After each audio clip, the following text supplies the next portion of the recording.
Assalamualaikum warahmatullahi wabarakatuh. Perkenalkan, nama saya Erik Harisubarkah. Saya dari PPG Prajab Universitas 11 Maret Prodi Penjas-A akan menerangkan tentang aspek pemahaman tentang UBD ataupun Understanding by Design. Untuk yang pertama, bukti pemahaman UBD.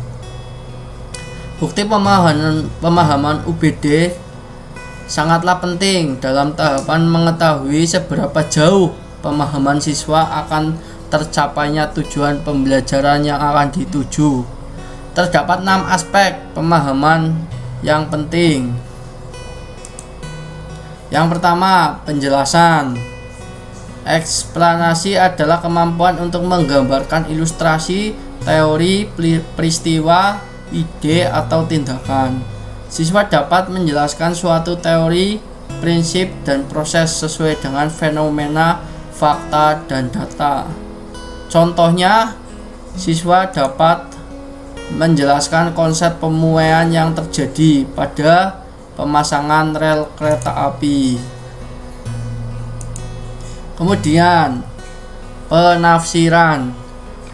Interpretasi adalah kemampuan untuk membuat makna informasi melalui narasi data, pengalaman, dan terjemahan. Siswa dapat menafsirkan data, teks, dan pengalaman dengan menggunakan kata-katanya sendiri.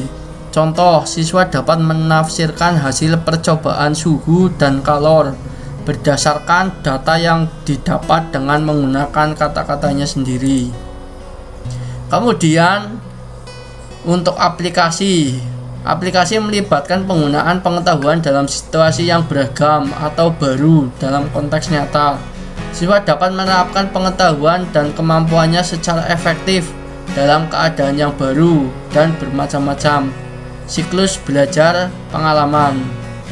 A. Pengalaman konkret dan pengamatan reflektif serta konseptualisasi abstrak dan eksperimen aktif. Contohnya, ketika siswa mampu menerapkan konsep sifat pemuaian serta siswa melihat peristiwa pemasangan rel kereta api, siswa dapat mengaplikasikan pada situasi pemasangan kaca jendela rumah. Perspektif adalah kemampuan untuk berpikir kritis melalui konteks menggunakan berbagai sudut pandang untuk membantu menjawab pertanyaan atau masalah yang kompleks. Siswa dapat menunjukkan pandangan atau gagasan dan menerima adanya perbedaan pendapat.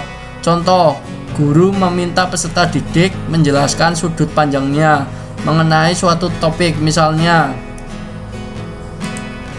perubahan energi masa kini. Siswa berdiskusi dengan teman satu kelompoknya sehingga saling bertukar gagasan dan menerima perbedaan pendapat.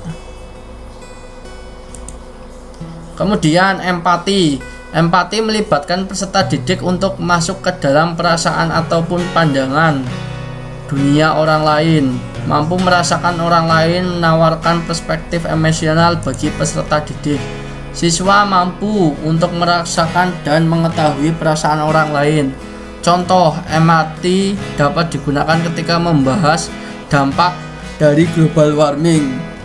Guru dengan mudah mengatur konteks emosional siswa. Meminta siswa untuk menggambarkan seperti apa alam kehidupan akibat pemanasan global di masa depan. Kemudian pengetahuan diri. Pengetahuan diri adalah kemampuan untuk memahami keterbatasan pengetahuan seseorang dalam memahami suatu ide dan konsep. Siswa mempunyai pengetahuan diri tentang makna pembelajaran dan pengalaman. Contoh, siswa mampu memahami konsep kecepatan, jarak, dan waktu ketika mereka mengendarai sepeda motor ataupun sepeda dari rumah ke sekolah. Terima kasih, seperti itu saja penjelasannya. Semoga bermanfaat bagi kalian. Saya akhiri. Wassalamualaikum warahmatullahi wabarakatuh.